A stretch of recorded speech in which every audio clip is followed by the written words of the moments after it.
I was reading earlier in my Back to Eden book,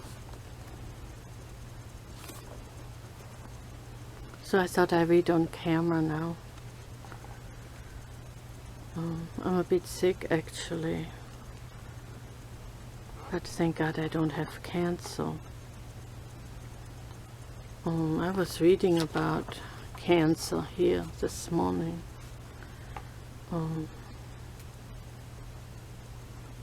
My sister died of cancer, so did my godfather.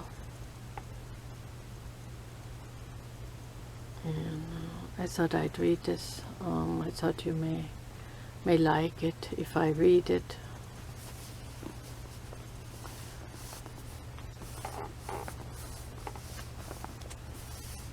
I myself have a really bad bladder infection, and I just got a little bit better last night. I was praying and then I started perspiring a lot all night long and this morning. I had to change clothes about 3 times.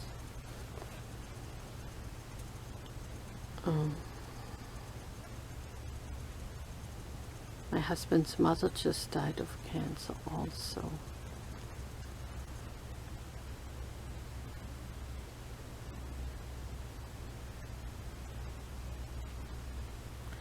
It says another woman, and I know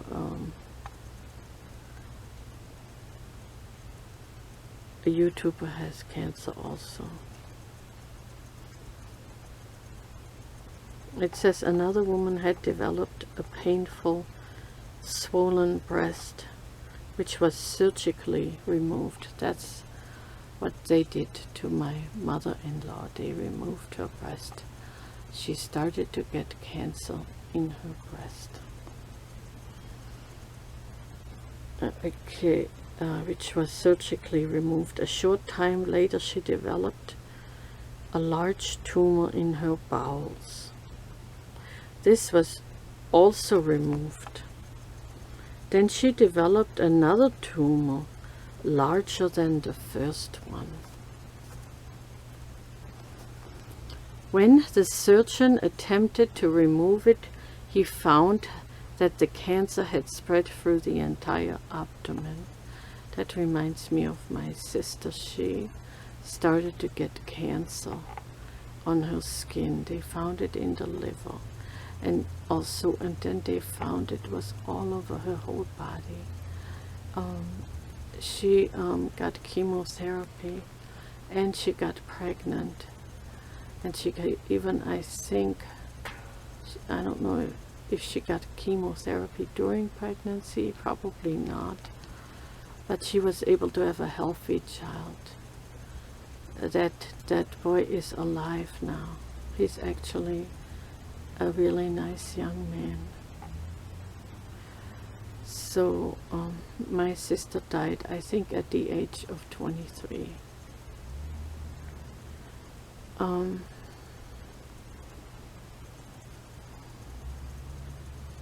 When the surgeon attempted to remove it, he found that the cancer had spread through the entire abdomen.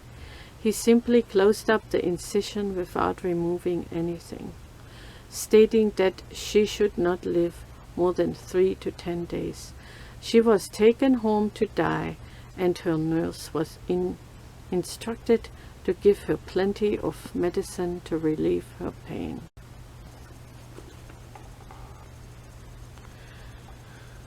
Her husband was advised to get in touch with me. He came for me and took me to see his wife. When I arrived at their home and examined her, I found that nothing would go through her bowels.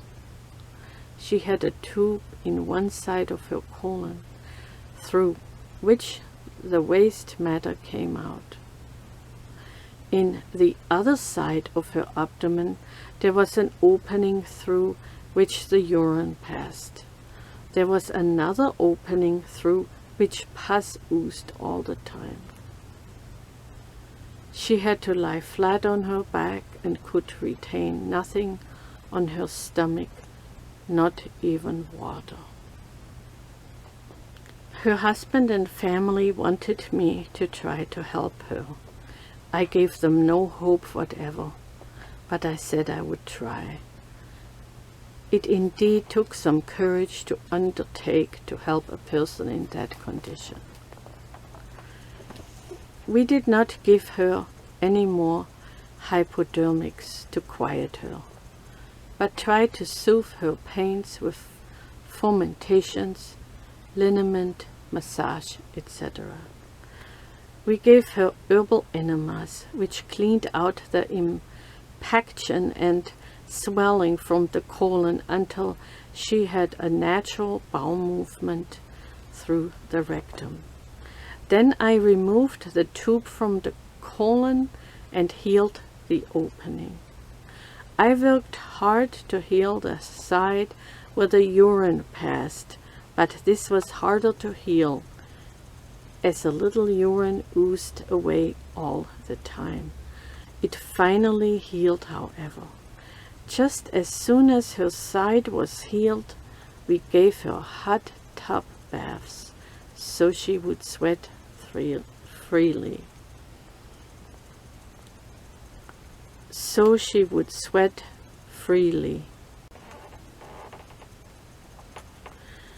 At first she was so weak that it took 4 persons to put her in the tub and take her out again. There was improvement from the first day we put her in the bath. She perspired freely.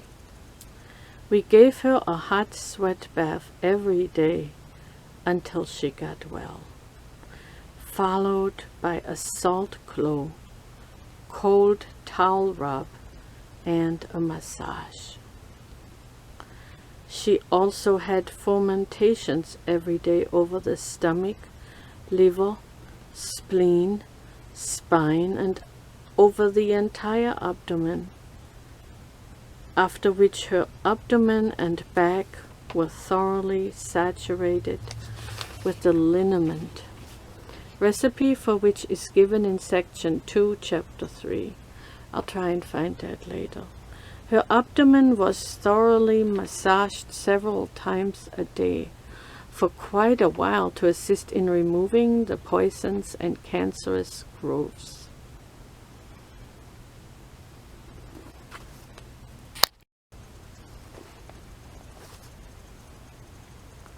This treatment was followed for about 4 months. In the meantime, she went to Florida in a touring car, stayed there for a while, and came home on the bus.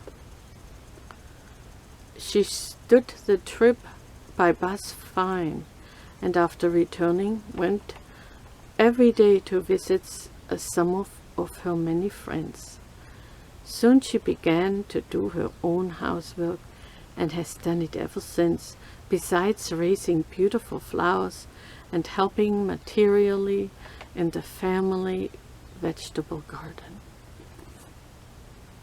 She took the herbs and diet as given in this book, and also made many meals of fresh vine-ripened tomatoes for some time. In addition, she ate freely of leafy greens. This was 6 years ago, and today she's the picture of health. My wife and I were invited to her home some time ago, and what a fine dinner she had prepared. It was delicious, and all of the dishes were healthful dishes. We enjoyed this dinner immensely for 2 reasons.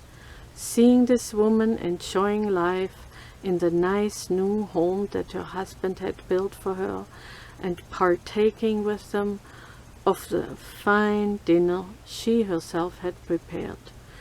Right here I must say that part of the credit for the recovery of this outstanding case I give to my wife and the youngest daughter Naomi, who were the faithful nurses in this case. The following is a letter from this patient. I write this for the benefit of others. During the summer of 1933, I was taken seriously ill and was taken to a large institution in the vicinity of Washington, D.C. They found that I had cancer of the breast, so they removed the entire breast. A little later it was discovered I had a large tumor in my abdomen. They then operated and removed it, and then another tumor developed in the bowels, which was larger than the first one, so much so that it completely shut off any movement from passing through the bowels to the rectum.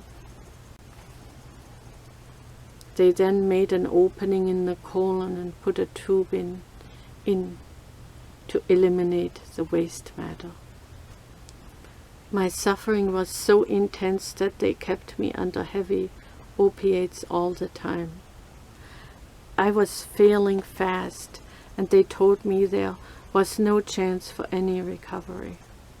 I was taken home in an ambulance, and my family was told I could not live more than 3 to 10 days.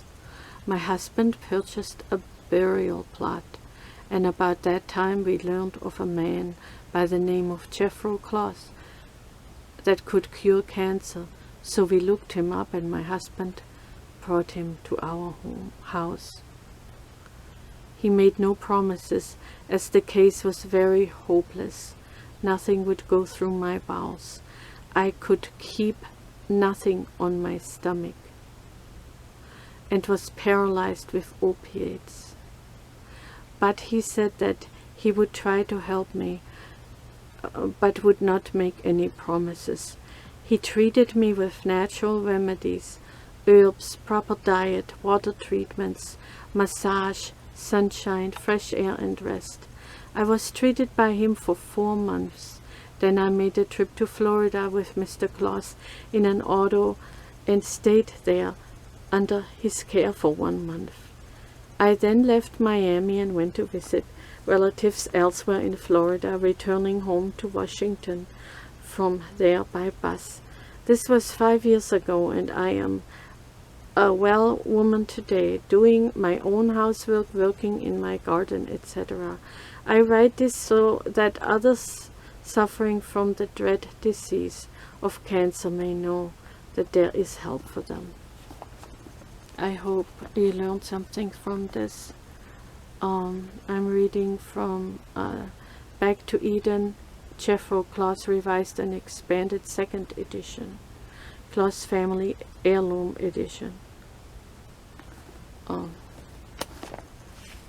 I started kind of in the middle, page 294. So to 297. Actually, it says then Mrs. John Ryan.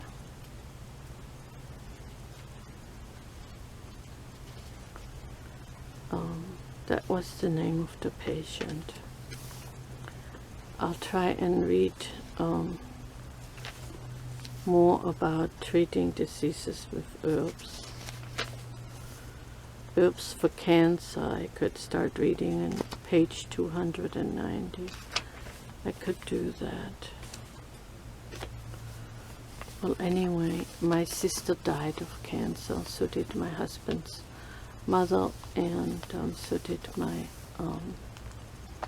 godfather. He had it in the lungs. He smoked a lot of cigarettes in his life.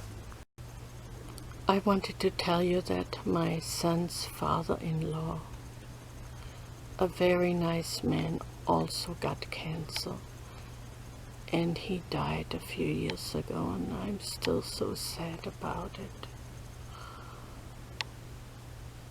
When we went to visit my son when he had his wedding in Germany. He was really nice to us, and he laughed at my husband's jokes and stuff, and later on we heard that he got sick. Years later he he was well at the time, and then he got cancer and he was operated on, and then he had cancer. They found more cancer, and I think he had it in his intestines. And I'm very sad about that too. Yeah. Till next time, soon I hope. Bye.